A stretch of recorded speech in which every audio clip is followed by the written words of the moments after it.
Have you ever walked into a room and felt the atmosphere change, as if you'd passed through an invisible curtain? The air feels thick, heavy. No one is shouting, no one is crying, but you can feel it, a silent, simmering conflict hanging between two people who are forcing smiles. You haven't heard a word, but you know the entire story. You feel the sting of unspoken resentment from one, the ache of weary defensiveness from the other, or perhaps you sat with a friend who claims they are fine, but you feel a profound wave of sadness wash over you, a grief so palpable it feels like your own. You leave the conversation feeling utterly drained, as if you've run a marathon you didn't sign up for, carrying a weight that was never yours to begin with. You feel too much. You absorb the moods of others like a sponge. You sense the hidden anxieties, the secret joys, the repressed anger in your family, your workplace, your city. It's exhausting. It's overwhelming. And at some point, someone, maybe a friend, maybe a book, maybe the internet, gave you a word for this experience. They told you you're an empath. And for a while, that word is a relief. It's a validation. It means you're not crazy. You're not just too sensitive. You have a name for this strange and powerful way of being. The label of empath can feel like a shelter in a storm, a community of fellow souls who understand the strange burden of feeling the world so intensely. It gives a name to a very real and often isolating experience. And for that, it is valuable. But what if that shelter has become a cage? What if that label, while comforting, is also profoundly limiting? What if it's only telling half the story, and the less powerful half, at that? This is the critique, the gentle but necessary pivot we must make today. The common understanding of the empath is built on a flawed metaphor, the sponge. A sponge is passive. It has no control. It simply soaks up whatever liquid it's placed in, whether that's clean water or toxic waste. It has no boundaries, no agency. Its only function is to absorb. Does that truly sound like the full story of your power? Is your only role to be a passive container for the emotional spills of the world?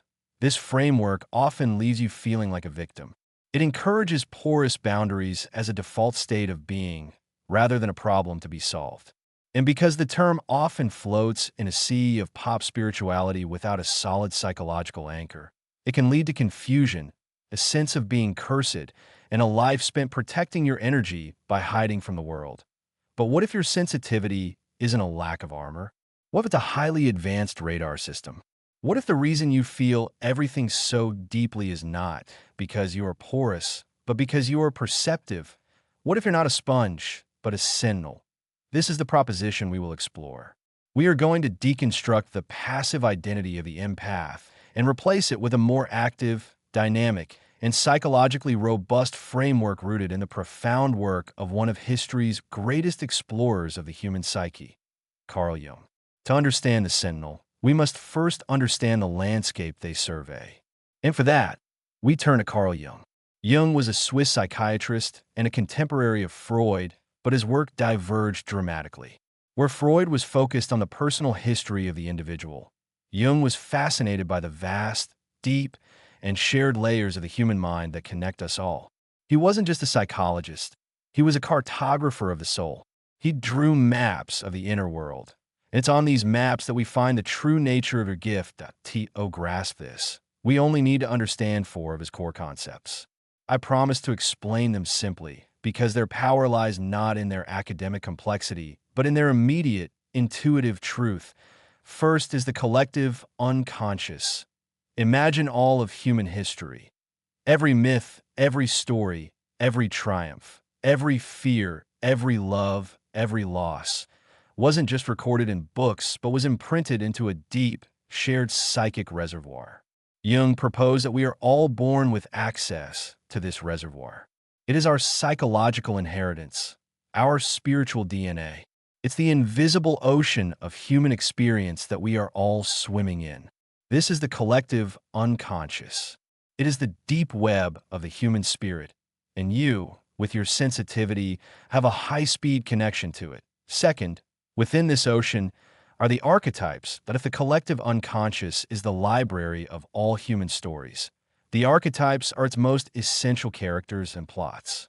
They are the universal, primordial patterns of being: the hero on a journey, the nurturing great mother, the wise old sage, the chaotic trickster, the orphan seeking a home. These aren't just characters in fiction. They're living blueprints of human behavior and motivation that exist within all of us. When a story resonates deeply, it's because you are recognizing an archetypal pattern. A sentinel doesn't just feel a person's fleeting emotion. They have an uncanny ability to perceive which archetypal story that person is unconsciously living out. Third, and perhaps most crucially for our discussion, is the shadow. Jung defined the shadow as everything within ourselves that we have repressed, rejected, or refused to acknowledge. It's the part of us we keep hidden in the dark, not because it is inherently evil, but simply because it is unconscious. It's our denied anger, our secret envy, our unlived potential, our hidden shame. Everyone has a shadow, and so do families, corporations, and even nations. And the thing about the shadow is it doesn't just disappear. It leaks. It projects. It creates an atmosphere. Those bad vibes you feel in a room, that palpable tension, that sense of unease and inauthenticity, Jung would say that you are very likely sensing the presence of an unacknowledged individual or collective shadow. You are perceiving what is being denied. And finally, there is individuation. This was Jung's term for the ultimate purpose of a human life. It is the lifelong process of becoming a whole, integrated, and authentic individual. This isn't about becoming perfect. It's about becoming complete. It means courageously turning to face your shadow, integrating its contents, and consciously connecting with the deeper patterns of the self. It is the journey from being unconsciously driven by archetypes to consciously collaborating with them. As we will see, this journey is not just a side quest for the Sentinel. It is their primary calling. So, with this map, the collective unconscious, the archetypes, the shadow, and the path of individuation, we can now begin to prove why you're not a mere empath, but something far more significant. This is the heart of our journey. We will now examine 5 core traits that distinguish the Sentinel from the empath. As I describe them, don't just listen with your mind. Listen with your intuition. See which of these descriptions makes something deep inside of you stand up and say, "That's it. That's me." Trait number 1. You are a pattern reader, not an emotional sponge. The empath experience is often described as, "I feel so much unexplained sadness around my friend." They absorb the emotion as a raw, undifferentiated feeling. It's a wash of sadness that clings to them. The Sentinel experiences this differently. Their internal monologue is more like, "I don't just feel sadness for my friend. I perceive the archetype of the wounded child playing out in their behavior ever since they got that promotion. They feel like an imposter who doesn't deserve it. And this sadness is a symptom of that deeper, archetypal story they're living unconsciously." Do you see the difference? It is a monumental shift. The Sentinel's experience is not one of passive absorption, but of active perception. You don't just feel the what, the raw emotion. You perceive the why, the underlying narrative, the archetypal pattern driving the emotion. You see the machinery behind the curtain. People might come to you for advice and be stunned at how you seem to understand their entire life story after hearing just a few sentences. It's not magic. It's because you aren't listening to the words. You are recognizing the ancient pattern they are trapped in. This isn't emotional contagion. It's psychological literacy. Trait number 2, you are a shadow detector, not a vibe absorber. The empath says, "This office gives me bad vibes. I feel drained and anxious every time I walk in the door. I have to protect my energy." They experience the environment as a personal attack on their energetic field. The Sentinel understands this on a systemic level. They think, "I sense a strong collective shadow in this office. There is an unacknowledged and repressed culture of envy and resentment here, all masquerading as professional competition. My anxiety isn't a personal failing. It is a direct perception of this toxic, unsaid dynamic. My body is acting like a diagnostic tool, telling me that the psychological health of this system is compromised." This reframe turns your sensitivity from a vulnerability into a superpower. You are the canary in the coal mine. Your discomfort is not a sign of your weakness, but a sign of your attunement to the truth. You feel the dissonance between what people say and what they actually mean. You sense the presence of what is being denied. When a family insists everything is fine, through gritted teeth, your entire nervous system screams liar. This isn't about absorbing bad vibes. It's about detecting psychological untruth. You are a living lie detector for the human soul. Trait number 3. You are a conduit for the symbolic, not just the emotional. The empath often feels overwhelmed by their inner world, saying things like, I have such intense, confusing dreams, and I feel things so deeply. It's all too much. The Sentinel recognizes this intensity as a form of communication. Their perspective is, my dreams are rich with a symbolic language that often reflects the unspoken issues in my family or my community. I'm drawn to myths, art, poetry, and fairy tales because they speak the same archetypal language I perceive in the world around me. My role is to be a bridge between the symbolic world of the deep psyche and the mundane, everyday world. Have you ever felt that a certain song, a film, or a piece of art seems to contain a truth so profound it feels like it was made just for you? That is the Sentinel's native language. You have a natural fluency in the language of the collective unconscious, which speaks not in plain words, but in symbols, metaphors, and images. Your overactive imagination is not a distraction. It is a finely tuned instrument picking up signals from that deep psychic reservoir. You understand that a recurring dream of a tidal wave might not be about a literal flood, but about a flood of collective anxiety that you are sensing on the horizon. You are a translator of the unseen. Trait number 4. You are a guardian of boundaries, not a victim of permeability. This is perhaps the most practical and life-altering distinction. The empath, trapped in the sponge metaphor, lives in a state of constant struggle. Their mantra is, I have to protect my energy.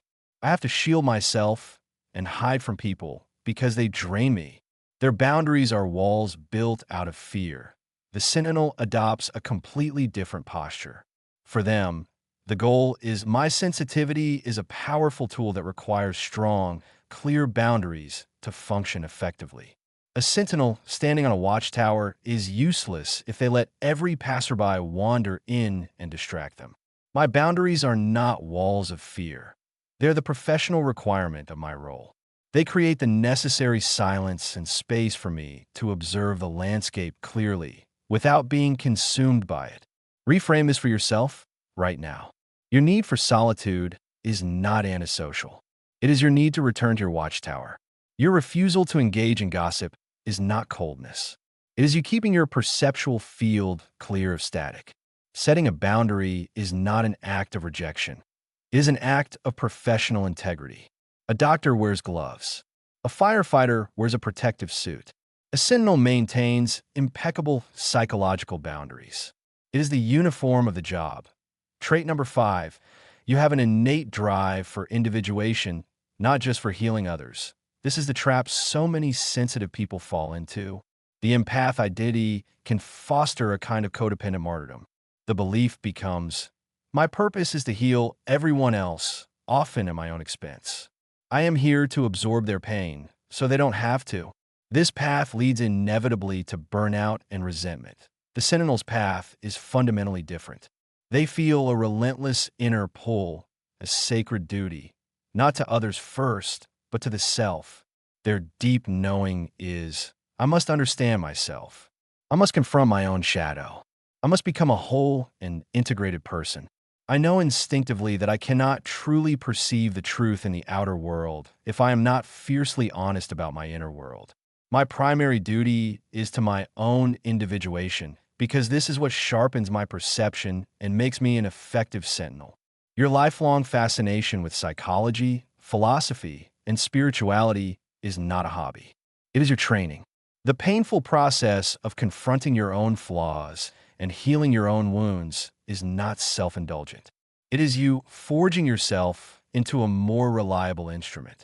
A true sentinel knows They can only see in the world what they have first been willing to see in themselves. Your journey inward is the most important journey you can take, for it is what qualifies you to stand watch for others. So, take a breath. A pattern reader, a shadow detector, a conduit for the symbolic, a guardian of boundaries, a seeker of individuation. Does this not feel more true, more complete, more powerful than a simple, passive sponge? Recognizing yourself in this description is the first step. The next is to consciously embrace the role. This isn't about suddenly acquiring a new skill. It is about changing your entire relationship with the sensitivity you were born with. You're not trying to get rid of it, dampen it, or protect yourself from it. You are stepping into it, owning it, and learning to wield it with intention and wisdom. It is a shift from seeing your sensitivity as a chronic illness to seeing it as a sacred vocation. So, how do you begin to walk this path? Here are a few practical steps for the aspiring sentinel. First, become an observer. The next time you are flooded with an emotion in a social setting, practice a simple mental shift. Instead of asking, "Why do I feel this?" or "Is this feeling mine?" ask a different question. What pattern am I observing here? This simple change moves you from the position of victim to the position of scientist. It puts you back in the watchtower. You're not the feeling. You are the awareness that perceives the feeling and the dynamic that created it. This creates a sliver of space between you and the overwhelm, and in that space, wisdom can arise. Second, engage in conscious shadow work. Your greatest tool is self-knowledge. Journaling is not just diary keeping. It is a sacred act of tracking the movements of your own psyche. Ask yourself the hard questions. What am I not admitting to myself? What part of me am I most ashamed of? When I have a strong negative reaction to someone, what quality in them might I be refusing to see in myself? Working with a therapist trained in depth psychology can be invaluable here. Remember, this is not self-indulgence. This is your training. The clearer your own inner landscape, the more accurately you can read the world outside. Third, study the language. You have a natural aptitude for the language of the soul. So, become a student of it. Immerse yourself in the things that speak to you. Read mythology and fairy tales. Study symbology. Pay attention to your dreams and write them down, even if they don't make sense at first. Look at art. Listen to music. You are building your vocabulary, creating a library of patterns within your own mind so that when you see them play out in real life, you can name them. When you can name a thing, whether it's the trickster archetype causing chaos in a meeting or the martyr complex in a family member, it no longer has unconscious power over you. Fourth, practice active boundary setting. View your boundaries as a professional tool. This might mean saying no without guilt. It might mean curating your social media feeds ruthlessly. It might mean scheduling non-negotiable solitude into your week.